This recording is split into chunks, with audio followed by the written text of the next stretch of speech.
So there's a thing called suffering.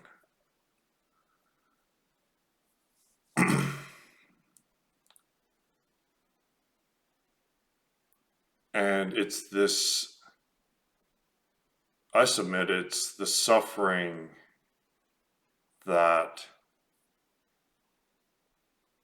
initiates the search. Why do we search? What is science looking for? What is philosophy looking for? Why is there a search for truth? Because the idea of truth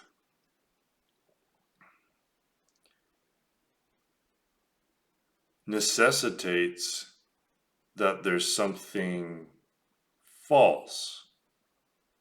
It infers falsity. So what could be false?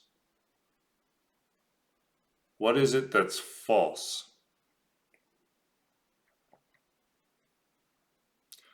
Well, only thoughts can be false. Is a tree incorrect? Is your direct experience of your surroundings somehow wrong?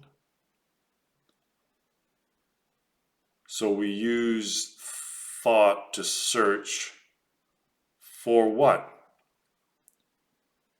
Well, isn't it an originating thought that creates the problem that thought then seeks to rectify? So what happens if you just abide prior to the thought that created, that projected the falsity?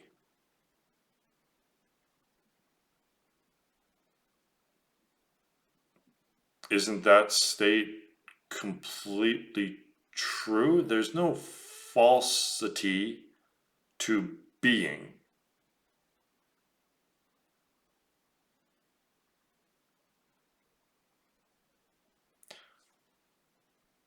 So thought is the act of digging holes and then filling them back in. The goal is not to conclude the process, but to keep it going. Heisenberg's uncertainty principle, Bell's theorem, and Gödel's incompleteness theorem, all of them indicate that there is no conclusion to thought. Thought will never encapsulate reality. And yet, philosophers and mathematicians and physicists, all the thinkers, continue on thinking because they don't really know, they don't understand thought itself because they haven't investigated the thought process itself. They just assume that it's the ultimate authority, that it's correct, and then they base every action after that on that assumption, the assumption that thought is correct and the ultimate authority.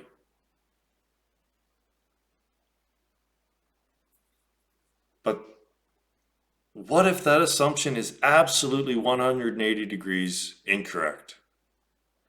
And yes, I keep harping on this because it is the problem. And because it's difficult to find the thought-free state and to transcend thought and to stop your thoughts and to learn to control your fucking mind,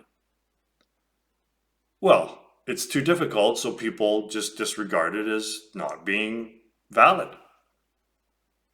So they continue on with the thought realm, and it makes them feel good because they know they exist while they're thinking.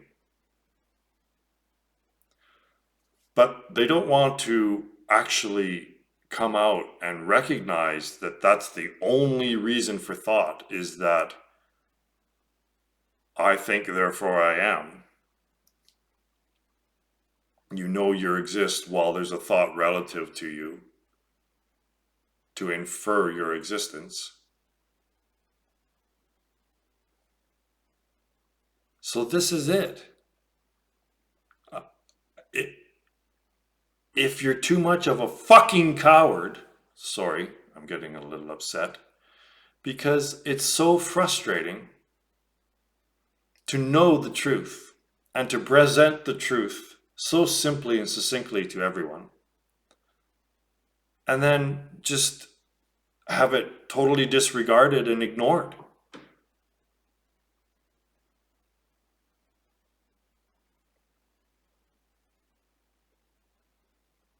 If you can't just sit in a chair and work on this, just stopping your own thoughts, then you're a fucking coward. And you will go on and on and on and on and on and on and on like you have for 13.7 billion years so far. And then you'll just go along with the rest of the deluded humanity that also believes that thought is the final authority into the thought realm. You'll just follow it through the digital realm into the thought realm, and the cycle of samsara will continue. So then you'll be in the state prior to the Big Bang, which was the Word was with God and the Word was God. Well, what's the Word? Well, Word is thought, right? So then you'll just be in a completely thought-based realm, but it'll still be the illusion, and you'll still be searching for the answer. You'll be searching for conclusion.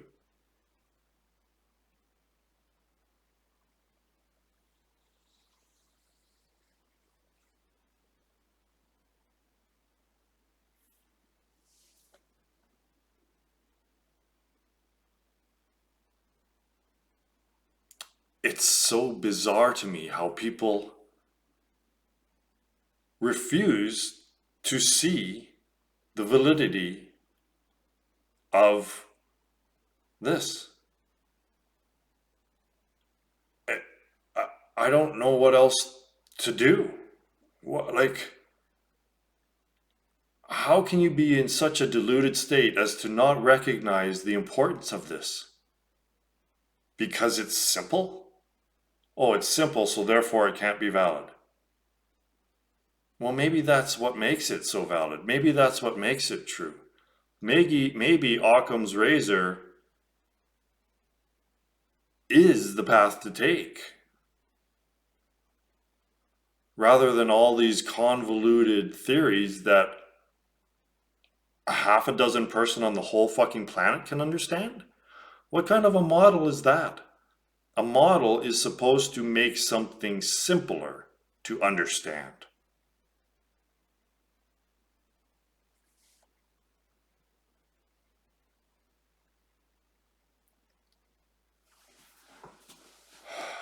I've almost fucking had it with all humanity, like really. Like, it's so frustrating to try to help. I don't even know why I'm trying to fucking help. It's just, the state of delusion is so deep.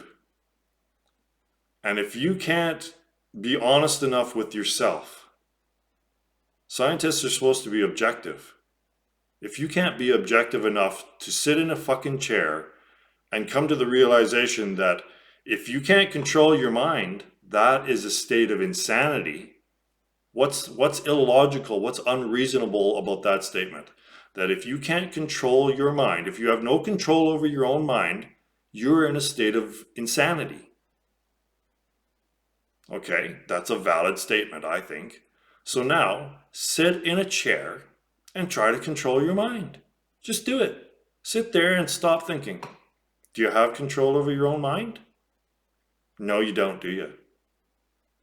And yet you insist that this is the path to take and that you're sane and reasonable and not in a state of delusion. And yet you're probably full of anxiety, maybe on meds to get to sleep, or anxiety meds or some sort of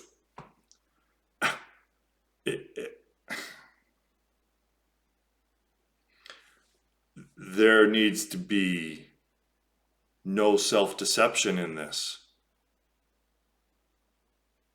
If you're looking for truth, you can't be deceiving yourself. So you need to be completely honest with yourself. Stop playing these games. Stop just giving in to the addiction. Every time you get bored, there's always something on the screen to watch. There's always something to learn. There's always something to do, isn't there? But all of that is unsubstantial. Let me hit you with some reason again. Let's say that you would like X in life, that you have the desire to attain X or to experience X. Okay, well, the options are either you get X, it manifests, or it doesn't. Okay? So if you don't manifest it, if it doesn't come to fruition, then you feel a sense of not loss, but incompleteness, right? You failed. You didn't get what you wanted. Okay? You didn't get what you wanted. Let's say you get what you wanted. X does manifest and you get it. Well, second law of thermodynamics, that is going to pass. X always passes. Everything in this realm passes. So even if you get X, X will go away. So then you no longer have X, right? So even if you get what you want, that goes away. So in this realm, what is fulfilling and substantial in that system?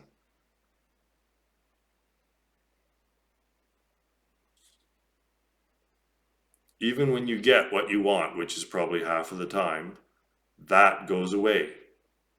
So the whole fucking thing is suffering. Do you not recognize that this entire realm is suffering? You were born, this realm appeared in your consciousness due to your delusion. This entire realm manifested in your consciousness because of your state of delusion. So you must start this inquiry, this searching, with the assumption that you are already in a state of delusion. And that's why you're searching.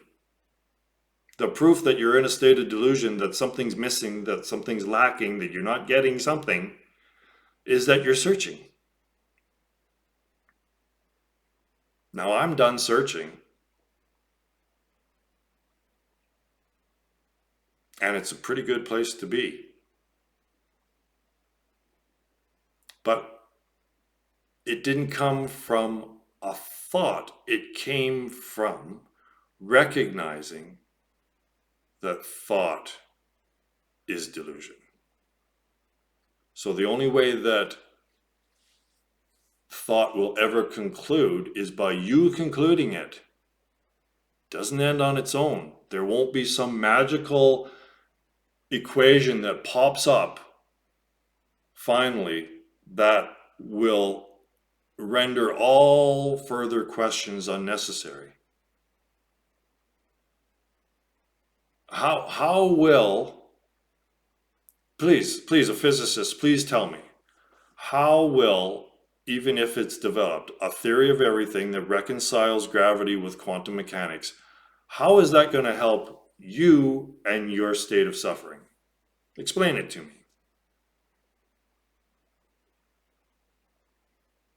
E equals mc squared. Okay, wow, that's amazing, right? What a find, what a discovery. And how has that helped humanity? Are we suffering less because of this discovery? None of it's done any fucking good, has it? No, none of it's done any good. We're in the worst condition we've ever been. We're about to go through a literal hell. And it's because we're chasing thought. And we think that it is the final authority and its truth when it's actually the opposite. And if you're too much of a coward to just simply sit in a chair and pay more attention to the space between your thoughts than the thoughts, then fuck yeah, you're gonna keep suffering. And there's nothing wrong with that, except when you bitch about your suffering. Oh, I can't sleep. Oh, I'm anxious. Oh, I got this phobia. Oh, I got this blah blah blah blah. Someone please save me.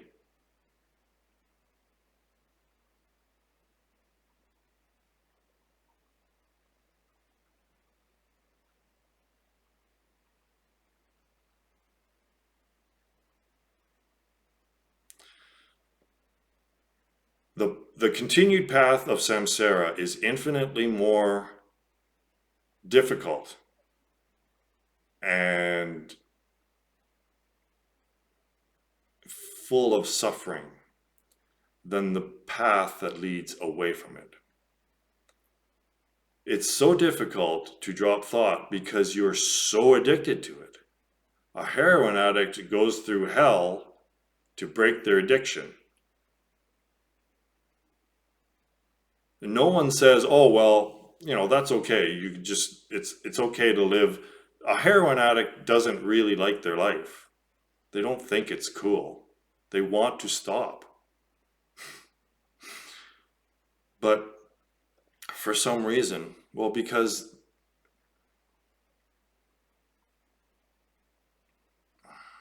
so the withdrawal symptoms are basically the same, aren't they? But it's psychological. You're not going to go through physical pain drying out from thought, but the emotional, psychological angst that you get from that is enough to make you almost go mad, isn't it?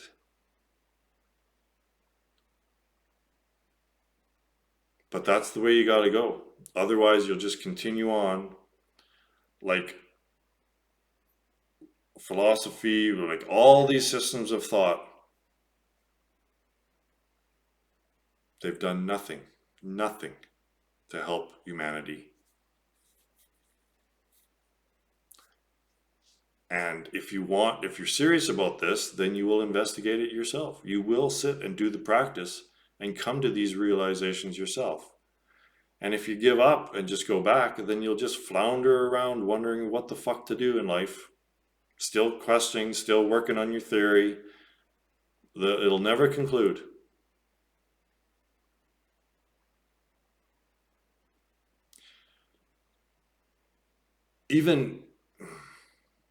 See, we're trying to find unity, right?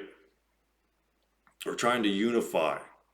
We're trying to get back to the original state of unification, of absolute oneness. And it can't be done by smashing the yin and the yang together like you do in a particle accelerator, or biologically the yang slamming into the yin over and over and over and over, trying to unify the yin and the yang. Well, what happens? Well, it just pops out another world person, right? That's what happens. It's metaphor. You can't physically put a woman and a man together,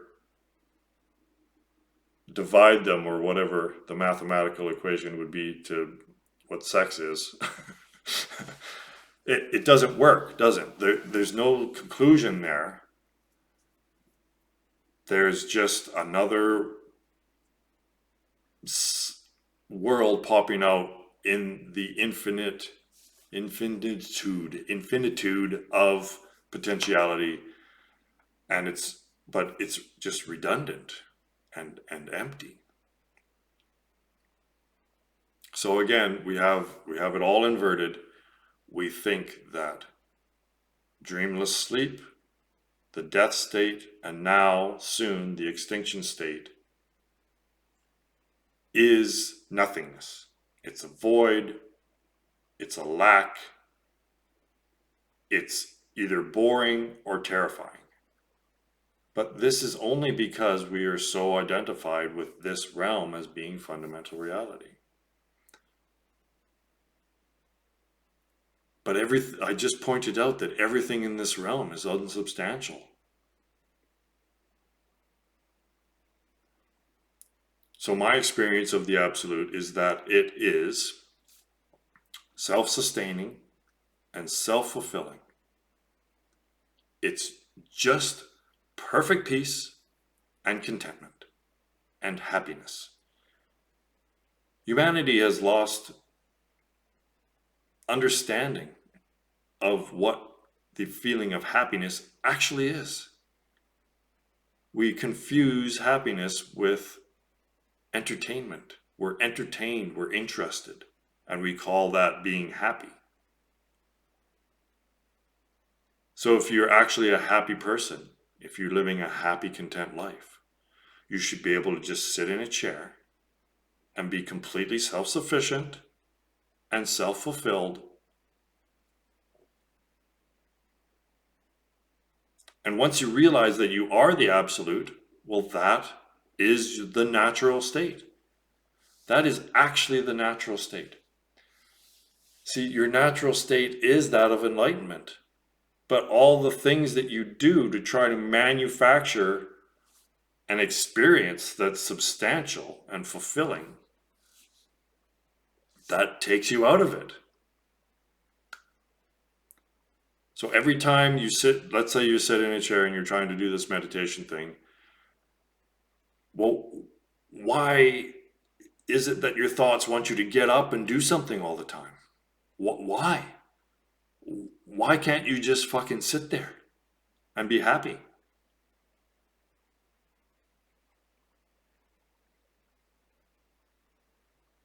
And every time a thought pops up that you should do something, well, you feel that you should go do it. Or it needs immediate attention. But just ignore it. Just let it go away. Don't act on your thoughts immediately. So you think that the thoughts are actually controlling your actions because you act immediately upon them. I did this experiment a decade ago, and it is this. I was sitting, meditating, and the thought came, I should get a drink of water. All right. So I just sat there.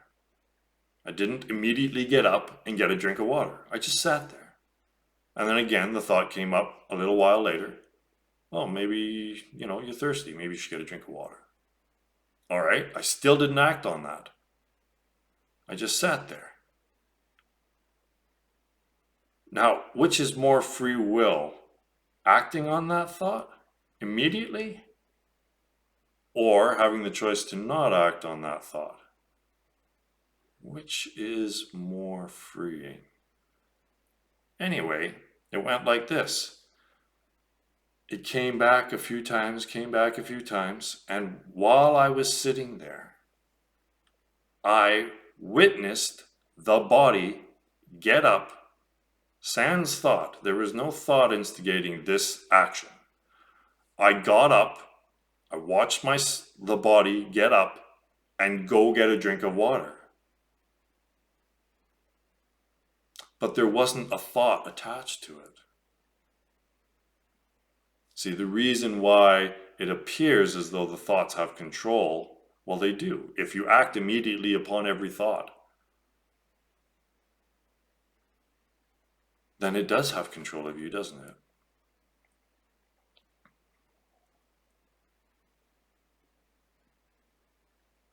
All right, so I'm just going to end this by saying, if you're serious about this, finding reality and truth and ending suffering, because truth is not yes and no. Truth is the path that leads to reality. And upon realization, there's happiness, your natural state. So let go. Just stop. Just stop doing things. Stop searching. It is the search that has you lost. You're looking for yourself, but yourself is not the body or the thoughts or some sort of convoluted combination of the two. So you're looking for yourself, and you can't find yourself by looking for it. You just be yourself.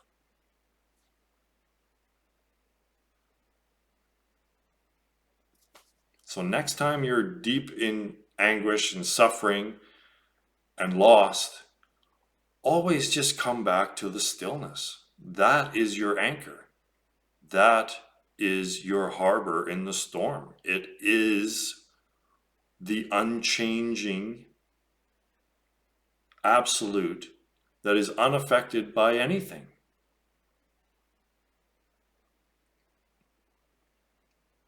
It's not boring being life itself. It's not boring being existence itself. Do you think God is bored? Do you think God is out there trying to... do you think God has thoughts?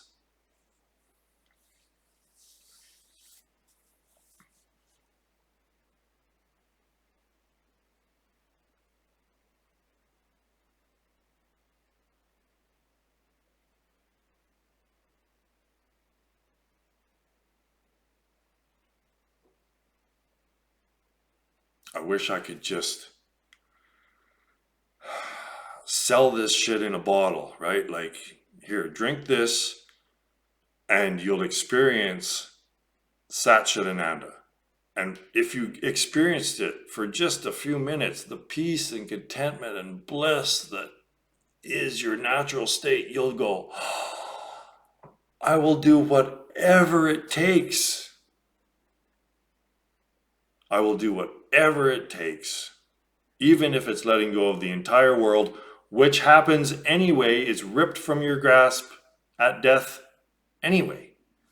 And that's what we're trying to do, right? We're trying to avoid this. We all just want this. It's our bias. And now the bias is swinging towards thought and the non-physical more than the physical. But again, it's just more unsubstantial, manufactured existence. And that is the cause of suffering. It's really simple.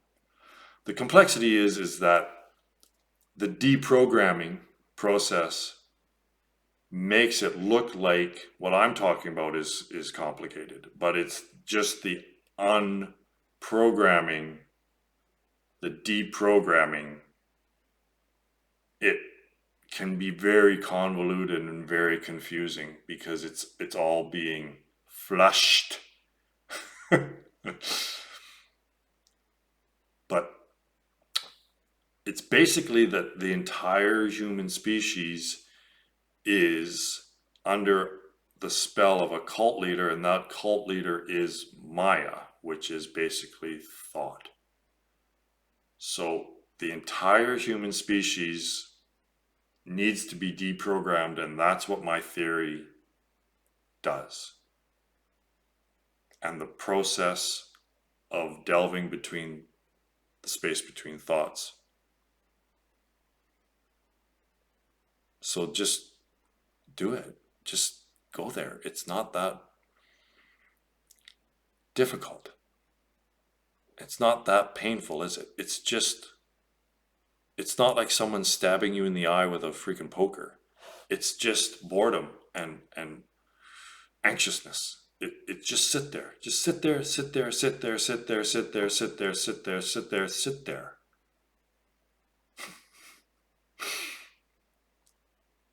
And eventually, the light will come and the peace will come and reveal that it was there the whole time and that it's always there and always accessible to you. Even in your darkest, deepest, most terrible moments, terrifying moments. That, again, all of that is manufactured as well. It's luckily all that subsides too, doesn't it? Into what? From where does it come and to where does it go? It's all you. Good luck.